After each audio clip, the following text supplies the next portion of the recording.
Hello everyone and welcome. I'm not sure if any of you remember a video I made back in August 2017 in which I detailed 5 crazy moments from the Walking Dead comics that didn't make it to the TV show. Well, with the Walking Dead TV show now gearing up for its final phase with the Whisperer arc finished, I thought it'd be a good time to go back and see what other moments from the source material weren't chosen for the TV adaptation. So in this video, I will be covering events from issues 49 to 144 of the comics. Obviously, there will be comic book spoilers and there will be spoilers from the TV show in this video, so consider that your warning. Anyway, without further ado, let's begin. The first entry on this list is something I genuinely forgot about before going through the comics again. The first panel of issue 56 is the horrific image of Maggie's body hanging from a tree. I can't really blame Maggie for attempting suicide after what she went through, but it does just seem so at odds with TV Maggie, who even on her darkest days, I can't ever imagine doing this. I'm guessing one of the main reasons why this never happened on TV is because her sister Beth already tried to kill herself back in The Walking Dead second season. So I understand why the writers didn't want to have another member of the Green family try to end their life. Still, it's a pretty messed up moment that was omitted from the TV show, but I think that was probably for the best. Ben and Billy are a pair of twins in the comics, and their story heavily influences the Lizzie and Mika arc in the TV show, which of course led to the fantastic episode The Grove, which, as much as I like to shit on Scott Gimple, was an episode he actually wrote. Yep, at one point that ginger weirdo was actually capable of writing decent scripts. I don't know what happened to him. Maybe he slipped over and landed on his head halfway through season 6, because the episodes he's written since then have been pretty awful. Anyway, back to Ben and Billy. Ben is essentially the character who Mika was based on. He cuts open his brother in very much the same way Mika does to Lizzie. The major difference is that in the comics it's Carl who's the one to put him down, as opposed to Carol in the TV show. I came across a comment on one of my old videos a couple of days ago from someone who says that Carl is better on the TV show than he is in the comics. Well, sorry, I just don't agree with that at all. I much prefer comic book Carl. And one of the reasons why is that he's given so much more to do in the comics, with this being one of his most standout moments. Carl enters the car in which Ben is sleeping in the middle of the night. Ben wakes up and asks Carl if he's scared of him, to which Carl coldly stares back and says no before shooting him and killing him. Even as a kid, Carl knew it had to be done, and it's moments like this which make me think of how much of a missed opportunity Carl was on the TV show. Remember back in the prison on the TV show when Rick hears voices on the phone and starts having hallucinations of Laurie in the white dress, and then starts screaming to Tyrese and Sasha to leave because deep down he's a racist? Wait, what? Well, Rick's delusions go on for way longer in the comics. In fact, Rick is still hearing Laurie's voice on the phone after Carl is shot in the eye. And for reference, that means that if the TV show had copied the comics, Rick would still be speaking to a dead Laurie halfway through season 6. There's even one scene in the comics in which Carl walks in on Rick on the phone, with Carl seeing that the phone isn't even plugged in, making him question his father's sanity. To be honest, I have to say I'm glad that this was dropped for the TV show. I thought Rick's hallucinations at the prison were exhausting as they were. I don't think I could have dealt with him talking to Laurie until halfway through season 6, and I don't think most viewers would have liked it either, considering she wasn't exactly the most popular character on the show. Morgan is a character who has long outlived his comic book counterpart. In fact, in the comics, Morgan is bitten on the arm by a walker during the herd's attack on Alexandria, at which point Michonne swiftly chops it off. Unfortunately, even with his arm removed, Morgan still doesn't make it, with Michonne being the one to put him down. If Morgan had died in the same manner as he did in the comics on the TV show, he wouldn't have lived long enough to go over to Fear the Walking Dead and ruin that entire show. So I guess then this is a change from the source material that I'm not a fan of. That is, unless season 6 of the Fear the Walking Dead keeps up the quality of its first 2 episodes. And if you haven't watched my reviews of those episodes, then click the links below and watch them. Shameless plug, but there you go. Carl being shot in the eye is one of the comic's most iconic moments, and thankfully that was ported over to TV. However, the difference is that when Carl wakes up in the comics, he doesn't remember what happened and still thinks his mum Laurie is alive, asking his dad where she is. I mean, this is pretty heartbreaking for Rick, because at this point in the comics he still hadn't quite moved on from Laurie, because as I just mentioned earlier, he was still hearing her voice on the telephone, and this also meant that he had to break the news to his confused son that his mum was dead. Imagine having to deal with finding out your mum wasn't alive after just being shot in the eye. I do understand why this wasn't included in the TV show, because Laurie was a distant memory by season 6, but it would have still been interesting to see Rick get the chance to reflect on his dead wife, seeing as she hardly got a mention on the show after her death. But then again, Rick never mentioned Jesse after she died either, with him moving on to Michonne quicker than you can shout, "Carl!" So I guess it wouldn't have made sense for him to get upset about Laurie's death at this point in time. Although I understand why the writers of the Walking Dead TV show didn't want to have Rick become a cripple, and that reason of course being that Game of Thrones Bran has made everyone hate characters who use wheelchairs. Sorry, I'm still annoyed with how Game of Thrones ended. The real reason why The Walking Dead's writers didn't do this on the TV show is that it would limit what Rick's character could do. Rick's a fighter. He wouldn't really be able to go toe-to-toe with walkers if he was walking around in crutches and couldn't walk properly. However, I will say that this is the one omission from the comics on this list that I wish was on the show the most. I said it in my Season 8 finale review, and I'll say it again. The conclusion to the episode in which Rick slices Negan's throat and slowly walks away whilst quietly saying, "Save him," is absolutely pathetic compared to the comics. There's no emotional weight to it at all.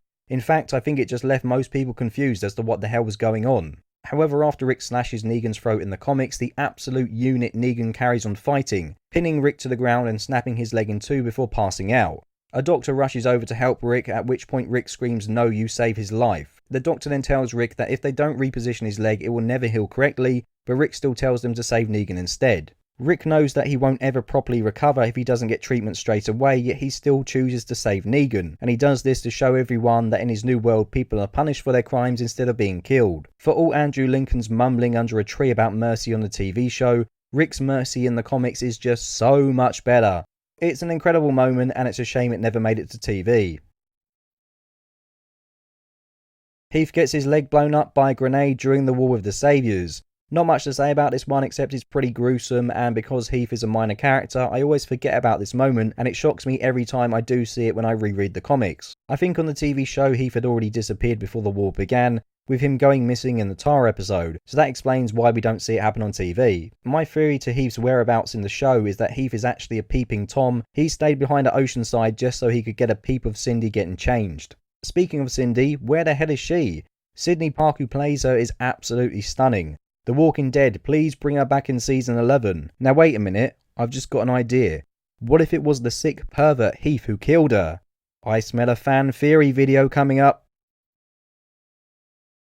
King Ezekiel and Rosita are two of the heads stuck atop the Whisperer Pikes in the comics. In my opinion, this was far more shocking than the deaths of Henry, Tara and Enid in the TV show.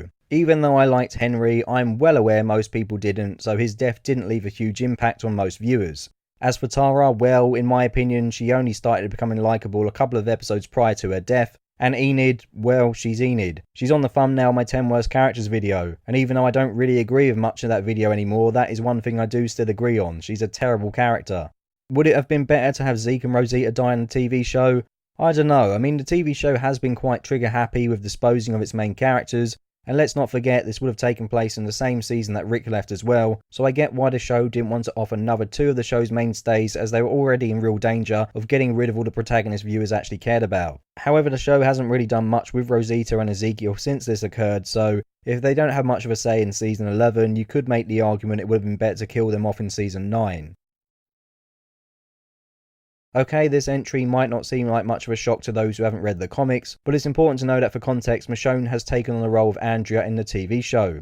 In the comics, Andrea gets in a relationship with Rick after they survive the herd attack on Alexandria, the same way Michonne does on the TV show. Andrea dies during the Whisperer War, so the TV equivalent of this would be Michonne dying during it, which I think we can all admit would be pretty shocking. Andrea seemed almost untouchable in the comics. She had an amazing aim and was one of the best characters in it. So for me, her death was on par with Glenn in terms of shock factor. I mean, Rick had already lost Laurie and Jesse previously, so I don't think many people expected him to lose another partner. As for the TV show, whilst I can admit Michonne dying during the Whisperer War would have probably been the biggest death on the show since the start of season 7, I'm not sure it would have gone down particularly well with the fan base. Also, I don't think that I could stomach a universe in which Judith thinks that both Rick and Michonne are dead. But I know a lot of people are annoyed that no mains died in the season 10 finale, so maybe if Michonne was still around and had been killed in that episode, this would have satisfied some viewers' bloodlust. Unlike the TV show, Carl didn't die a pointless death during the All Out War saga in the comics, which means he's still around during the Whisperer arc and is dating Lydia. Carl and Lydia are talking one day and Carl tells her he's worried about the hole in his eye socket, at which point she tells him it's sexy and puts her tongue in it. Now if someone licked my eye socket, my dick would probably turn itself inwards, but Carl and Lydia start smashing soon after this, so I guess this must have turned Carl on. I mean, hey, whatever floats your boat. We all have different fetishes. Mine involve dressing up in a fake ginger beard.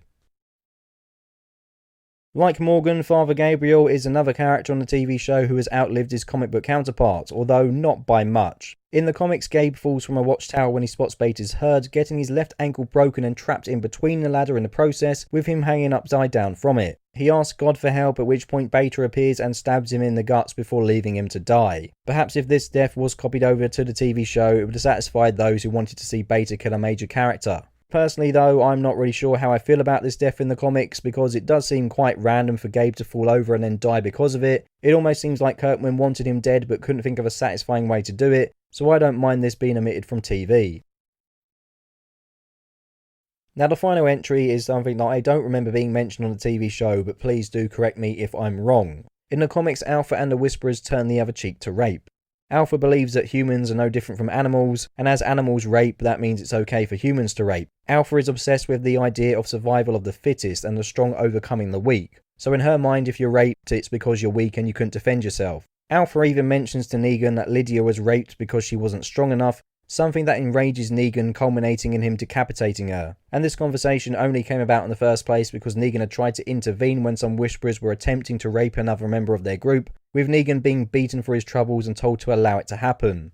I do understand why it wasn't adapted to the TV show. A lot of viewers were disgusted by Negan and the things he did on the show, causing them to give up on The Walking Dead, so perhaps having the next villain be a woman who overlooked rape would just lead to even more viewers switching off. However, The Walking Dead TV show has touched upon rape in the past, so it's not as if it's a topic it's too afraid to cover. I can't say the TV show suffered for not including this aspect, as I think season 9 and 10 are brilliant despite it not being included. I think that this just might be something that works better in the comics than it does on TV. So there you go, there's 12 more crazy comic book moments that weren't featured in The Walking Dead TV show. Please let me know your thoughts about this video below. Did you enjoy this video? And is there anything in particular you want to comment on? And is there anything that I've missed? Whatever your thoughts are, please let me know in the comments below. And I shall see you all very soon. Thank you for watching.